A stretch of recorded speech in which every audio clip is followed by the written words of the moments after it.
సంవత్సరాల తరబడి ఎన్ని మందులు వాడినా మీ మోకాల నొప్పులు తగ్గట్లేదా? ప్రాణ పెయిన్ క్లినిక్ లో అత్యాధునిక చికిత్స. నమస్తే రచిత గారు. నమస్తే ఉషా. చైల్డ్ కంటెంట్ మనం ఎప్పుడైతే మాట్లాడుతూ ఉన్నామో పేరెంటింగ్లో చాలామంది పిల్లలే కామెంట్స్ పెడుతూ ఉంటారు. కొన్ని సందర్భాల్లో మా పేరెంట్స్ చేసే బిహేవియర్ మానసికంగా మమ్మల్ని ఒత్తిడికి గురి చేస్తుందని మాట్లాడుతూ ఉంటారు. సో మనం ఆ ప్రాసెస్ కనుక చూస్తే పేరెంట్స్ ఎప్పుడైతే భార్యాభర్తలు ఇద్దరు తల్లి తండ్రిగా మారుతూ ఉంటారో ఆ ప్రయాణంలో చేయకూడని పనులు ఏంటి పిల్లల ముందు? బాగా క్వశ్చన్ బాగుంది ఉషా. భార్యాభర్తలుగా ఉన్నవాళ్ళు పిల్లల్ని కన్నప్పుడు తల్లిదండ్రులుగా మారుతున్న ప్రయాణంలో చాలా మార్పులు అవసరం. చాలా మార్పులు అంటే అసలు అది పట్టించుకుంటలేరు ఎవరు. అంటే సేమ్ యాజ్ టీజ్గా మనము భార్యాభర్తల్లాగే అని అనుకుంటున్నారు, కానీ ఆ భార్యాభర్తలు అనే పదం only when they are alone. వాళ్ళిద్దరుగా ఒక రూములో కానివ్వండి, పిల్లలు లేని సమయంలో కానీ మాత్రం భార్యాభర్తలు. ఎప్పుడైతే పిల్లలు అనే ఎదురుగా ఉన్నారో అప్పుడు వాళ్ళు ఖచ్చితంగా గుర్తుపెట్టుకోవాల్సిన ఇంపార్టెంట్ విషయం ఏంటంటే వాళ్ళ అమ్మ నాన్నలు అని. అది ఎన్నో రకాలుగా ఇంపాక్ట్ అవుతుంది. అది మనం మాట్లాడుకుంటూ పోతే మీరు అనుకునే మనం ప్రతిసారి ఒక కంటెంట్ తీసుకుంటున్నాం ఏంటి, పెద్దవాళ్ళ మాట వింటలేరు, పెద్దవాళ్ళు చెడుదారి పెడుతున్నారు, ఇట్లా బ్యాడ్ హ్యాబిట్స్కి వెళ్తున్నారు, లేకపోతే అమ్మాయిల వెనకాల పడుతున్నారు, కొంతమంది చేస్తున్నారు, ఇలాంటివి మనం చాలా తీసుకున్న ప్రతి ఒక్క కోణం వెనకాల ఈ తల్లిదండ్రుల ఒక ప్రవర్తన ఉంటుంది. అందులో ఎటువంటి డౌట్ లేదు. మనం అనుకోవచ్చు అసలు తల్లిదండ్రులకు అది ఊహకు కూడా తల్లిదండ్రులకు కూడా మెన్షన్ చేయొద్దు, అది భార్యాభర్తలకు ఒక ఊహకు కూడా ఉండదు వాళ్ళకి అది ఇంపాక్ట్ పడిందా అని. ఎందుకంటే పిల్లలకి అలా కూర్చున్న ఆ పసి మనసులలో వాళ్ళకి అసలు ఏంటంటే ఓన్లీ హోల్ ప్రపంచమంతా అమ్మ నాన్న, వాళ్ళకి ఇంకే ప్రపంచం ఉండదు. వాళ్ళు మంచి చేస్తే మంచి, వాళ్ళు చెడు చేస్తే చెడు, వాళ్ళు ఏం మాట్లాడుతున్నారు, ఎలా బిహేవ్ చేస్తున్నారు, వాళ్ళది ఇంబైబు చేసుకోవడం అనేది 70% జరుగుతుంది. సైకాలజీ రీసెర్చెస్ ప్రకారంగానే నువ్వు తీసుకున్నా. మీరు అనుకో చాలామంది మంచి అమ్మా నాన్నలు ఉన్నా కూడా చెడిపోయిన పిల్లలు ఉన్నారు అని అంటే అది కొంచెం జనరలైజ్డ్గా కొంచెం పక్కన పెడితే వాళ్ళకి చెడు సావాసము, ఫ్రెండ్స్ తోటి ఎక్కువ టైము స్పెండ్ చేయడం వల్ల వచ్చిన అవి. కానీ కంటెంట్ తీసుకుంటే 70% తల్లిదండ్రులదే.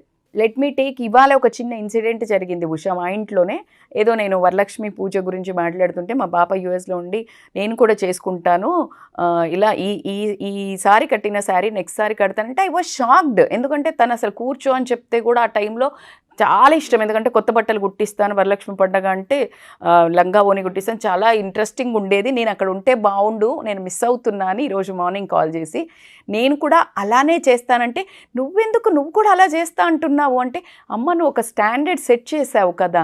I was shocked and you asked the right. అంటే అదే క్వశ్చన్ అడగడం నాకు భలే అనిపిస్తుంది. అంటే మనం ఏం చేస్తున్నామో వాళ్ళకు తెలియకుండా వాళ్ళకు కొన్ని ఇంప్రింట్స్ జరుగుతాయి అన్న విషయం మీరు కరెక్ట్గా అడిగారు. నాకు కూడా ఇప్పుడే గుర్తొచ్చింది. చచ్చినా కొట్లాడుకోకూడదు అంటే చాలా కష్టం ఉషా. ఖచ్చితంగా అందరినీ నేను అర్థం చేసుకుంటాను భార్యాభర్తలకు. ఎందుకంటే ఇల్లు నడపాలి, సంసారం నడపాలి, పిల్లలు హోంవర్క్ చేయరు, ఒకళ్ళ మీద ఒకళ్ళు వేసుకుంటారు. నువ్వు చేయబట్టే ఇలా తయారయ్యాడు, అది రాంగ్. ఎప్పుడైతే నువ్వు ఆ వర్డ్ అన్నావో మీ ఇద్దరు ఒక టీం కాదని తెలిసిపోయింది వీళ్ళకి. డెలిగేట్ అండ్ రూల్ ఫాలో అవుతారు. ఇదే ఫాలోయింగ్ సేమ్ ఫ్రెండ్స్ దగ్గర పాలిటిక్స్. నువ్వు ఇక్కడ నేర్పేదే ప్రతిదీ రిఫ్లెక్ట్ అవుతుంది ఉషా. చాలా మైండ్లో వాళ్లకు నేర్పే అమ్మే ఆది గురువు, తండ్రి ఇవన్నీ ఏంటి అంటే మంచికి చెప్పారు. మన దాంట్లో ఇప్పుడు ఎప్పుడైనా తల్లి ఏదైనా ప్రాబ్లం చేస్తే ఇట్లా కొట్టపోయిందనుకో తల్లి వచ్చేసి ఆపేస్తుంది, లేకపోతే వాళ్ళిద్దరు తిట్టుకుంటారు, నువ్వెందుకు కొడుతున్నావు, నీకెందుకు కొడుతున్నావు, నీకెవడు హక్కు ఇచ్చాడు. అసలు వీళ్ళు ఇక్కడ సేఫ్, ఇద్దరు మధ్యలో కూర్చొని మంచిగా చూస్తుంటారు ఎవరు అమ్మది తప్ప నాన్న. అంటే వీళ్ళకి గేమ్ అయిపోయింది. ఇంకొకటి అమ్మ ఇష్టమా నాన్న ఇష్టమా, నీకే కొడుకు ఇష్టం, ఏ కూతురు ఇష్టం, ఈ లాంగ్వేజ్ అంతా ఫస్ట్ మన లైఫ్లో రూల్డ్ అవుట్ చేసే క్వశ్చన్స్.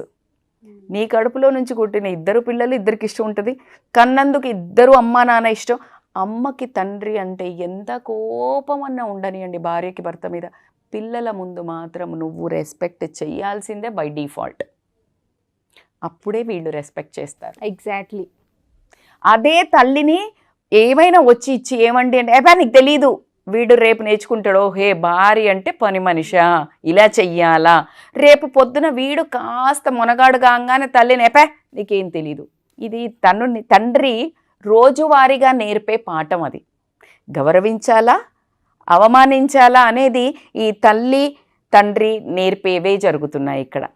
కానీ వాళ్ళకి తెలియంది ఏంటంటే ఒకళ్ళకొకళ్ళే రాంగ్ కోచింగ్ ఇచ్చుకుంటున్నారు పిల్లలకి అనేది తెలియట్లేదు. ఇక్కడ గమనించాల్సింది మాత్రం ఎట్టి పరిస్థితుల్లో ఒక లాంగ్వేజ్, చాలా ఫౌల్ లాంగ్వేజ్ యూజ్ చేస్తుంటారు మగవాళ్ళు. ఏది పిల్లల ముందు చాలా చెడ్డ మాటలు వాడటం వల్ల ఒకటి ఖచ్చితంగా వాళ్ళ మీద ఇంప్రెషన్ పోవడం అయితే బై డిఫాల్ట్ అండి. తల్లిదండ్రి అని ప్రేమ ఉండడం అనేది ఒక డిఫరెంట్ సెగ్మెంట్. ఆ సోల్ అనేది తప్పించలేం. కానీ మర్యాద గౌరవం అనేది మాత్రం పోతుంది. ఎప్పుడైతే ఈ రెండు పోయాయో మాట వినడం ఉండదు, మాట వినరు. ఈ మాట వినకపోవడానికి రీజన్ మనమే కారణమని తెలుసుకునే లోపల ప్రతి ఒక్క జీవితాలు రోడ్డు మీదకి వస్తున్నాయి. పిల్లలవి తీసుకొనివ్వండి, తల్లిదండ్రులవి తీసుకొనివ్వండి.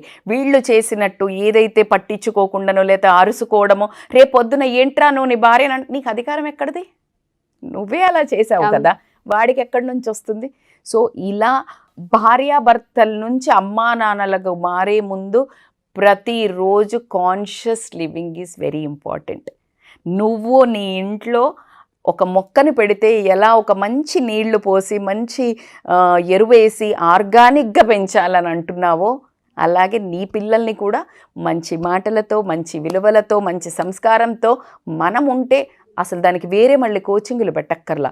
ఎలా అయితే స్కూల్లో టీచర్స్ బాగుంటే ట్యూషన్ ఎట్లా పెట్టక్కర్లేదో, వీళ్ళు తల్లిదండ్రులు మన ఇంట్లో సంస్కారం విలువలు నేర్పించినట్టయితే పిల్లలకు వేరే ఎక్కడా కౌన్సిలింగ్లు అక్కర్లేదు, ఎవరితోటి చెప్పించాల్సిన అవసరం లేదు, వాళ్ళు చెడుదారులు పట్టాల్సిన అవసరమే లేదు.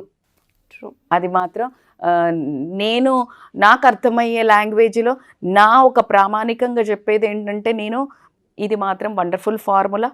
పేరెంట్స్ యూనిటీగా ఎప్పుడైతే ఉంటారో పిల్లలు చచ్చినట్టు మాట వింటారు. And they will be scared. అంటే వాళ్ళకు ఒక భయము, భక్తి, గౌరవం, ఒక ఓకే మ్యారేజ్ లైఫ్ మీద ఒక రకమైన ఇంప్రెషను బోలెడన్ని డెవలప్ అవ్వడం జరుగుతుంది. సో దీని మీద బాగా ఫోకస్ చేయాలి. It's a wonderful subject. It is not a small topic Usha, it is a big topic. మీరు అన్నట్టు ప్రతిదీ పిల్లల జీవితం వీళ్ళిద్దరి నుంచే స్టార్ట్ అవుతుంది. కనంగానే కాదు, మొన్న మనం అనుకున్నట్టు trimester first 9 months, second 9 years, third 9 years 19 years అనుకున్న ఏదైతే ట్రైమిస్టర్, దీంట్లో ప్రతి దానికి వాళ్ళు చాలా కాన్షియస్గా ఇంట్లో బిహేవ్ చేయాల్సి ఉంటుంది. అండ్ ఫిజికల్ రిలేషన్ వాళ్ళు ఏదైతే భార్యాభర్తలది కూడా ఖచ్చితంగా భార్యాభర్తలని అందరికీ తెలుసు, పిల్లల ముందు కొంచెం వల్గర్గా చేయకుండా. టీన్స్ వయసుకు వచ్చిన తర్వాత కూడా తల్లి తండ్రి అన్న బాధ్యతను ఎక్కడో మర్చిపోయి భార్యాభర్తగా ఆ రోల్స్ని పోషిస్తూ పిల్లల ముందే మానసికంగా ఎంత క్షోభకు గురవుతుంటారంటే, కొంతమంది పిల్లలు స్కూల్స్లో ఫ్రెండ్స్ దగ్గరకు వచ్చి షేర్ చేసుకుంటారు, ఇంటికి వెళ్ళాలంటే ఇబ్బందిగా ఉంటుంది, ఉండలేకపోతున్నాము అని. మనకు రియల్గా కరెక్ట్ చెప్పారు. ఎందుకంటే నాకు మొన్న ఒక కౌన్సిలింగ్కి వచ్చినప్పుడు ఒక అమ్మాయి చెప్తోంది, అంటే తను ముందు వాళ్ళ అమ్మతో కంఫర్ట్ లేకపోవడం అనేది నాకు చాలా బాధ ఇచ్చింది. ఎందుకంటే ఇప్పుడు మా పిల్లల్ని ఇలా తీసుకుంటే ఒక గంటలు ప్రతి చిన్న నుంచి ప్రతి పెద్దదానికి ఆ క్షణంలో ఏదన్నా ఆపుకున్నా మళ్ళీ తెల్లారి చెప్పే వరకు వాళ్ళకు బేచైన్ అవుతుంది, అంటే చెప్పాలి. అలాంటిది వాళ్ళ సొంత తండ్రితోటే వాళ్ళ మదర్ అలా ఉండటము వీళ్ళకి ఇష్టం లేదు అంటే నువ్వు ఎంత అసభ్యకరంగా ప్రవర్తిస్తున్నావు అనేది ఒకసారి క్వశ్చన్ చేసుకోవాలి పేరెంట్స్ కూడా. అదేం తప్పు అంటే అది రియల్గానే తప్పు కాదు, కానీ ప్రతిదానికి ఒక అందం ఉంటుంది. ఆ అందం నేను ఎప్పుడూ అదే చెప్తాను, ప్రతి తప్ప ఎవడి భార్య వాళ్ళు వేసుకుంటే తప్పు కాదు, అవసరమా? అది ఎప్పుడూ ఏది కానీ ఒక 4 రూమ్ల మధ్యలో చేసేది నువ్వు బయట ఎప్పుడైతే చేస్తావో దాన్ని అసభ్యత అంటారు. ఎప్పుడైతే నువ్వు సెన్సిటివ్గా నువ్వు ప్రైవసీగా ఉంటావో అది అందం అంటారు. అంతే కదా సింపుల్ లాంగ్వేజ్లో. సో నువ్వు ఆ పిల్లలకు హార్మోనల్ చేంజెస్ జరిగేటప్పుడు నువ్వు చేసే అలాంటి అసభ్యకరమైన ప్రవర్తన యాజ్ ఎ భార్యాభర్తలు అమ్మానాన్నలు ప్రవర్తించినప్పుడు వీళ్ళకి ఏం జరుగుతుంది? వాళ్ళ హార్మోనల్ ఇంబ్యాలెన్సెస్, దాన్ని వాళ్ళు బ్యాలెన్స్ చేసుకోవడానికి చేసే తప్పు పనులే ఈ చాలా రకమైన అసభ్యకరమైన things Exactly. బయటికి వెళ్ళి వాళ్ళు ఎత్తుక్కోవటం కానివ్వండి, అడిక్షన్స్ కి లోనవ్వడం addiction కానివ్వండి, లోనివ్వండి, రకరకాలుగా ఇవ్వండి. ఉంటుంటుంది. ఎందుకంటే వీళ్ళకి సభ్యత తెలియదు కదా, ఇది ఓకే అని జస్టిఫై చేసుకోవడానికి వాళ్ళకు ఒక మంచి ఛాన్స్ దొరికింది. ఛాన్స్ దొరుకుతుంది. కానీ చాలా ఫోకస్ చేయాల్సిన పాయింట్, వాళ్ళు మాట్లాడడానికి కానీ మీరు అన్నట్టు ఆ వెనకేసుకొచ్చుకోవడం కానీ అమ్మ నాన్న ఒకే జట్టు అని ఏ రోజైతే పిల్లలకి మెసేజ్ వెళ్తుందో, ఆ అమ్మని నాన్న గౌరవిస్తాడు, నాన్న అమ్మని గౌరవిస్తుందని ఎప్పుడైతే మెసేజ్ వెళ్తుందో, సొసైటీలో ఈ హ్యూమిలియేషన్ కానీ అమ్మాయిల్ని తక్కువ చూడటం కానీ అబ్బాయిల్ని ఇలా చెడుగా అనుకో ఇవన్నీ రూపుమాపించుకుపోతాయి. దీనికి ఖచ్చితంగా మనలాంటి ఇలా మీ ప్లాట్ఫామ్ లాగా ఒక మంచి కంటెంట్ అడిగా ఉషా, ఐఎమ్ రియల్లీ ప్రౌడ్. ఇందులో ఇంత దాగుంది అన్న విషయం పేరెంట్స్కి ఇప్పుడన్నా అర్థమవుతుంది. అండ్ వాళ్ళు కూడా కావాలని చెయ్యరు, మామూలుగా మనీళ్ళే కదా మనమే అనుకుంటారు, కానీ దాని వెనకాల చాలా నష్టాలు, మన పిల్లలే నష్టపోతున్నారు అని ఆలోచించుకొని చిన్న మార్పులతో పెద్ద మార్పు మన జీవితంలో జరుగుతుంది. Thank you ma'am, thank you so much. Thank you Usha.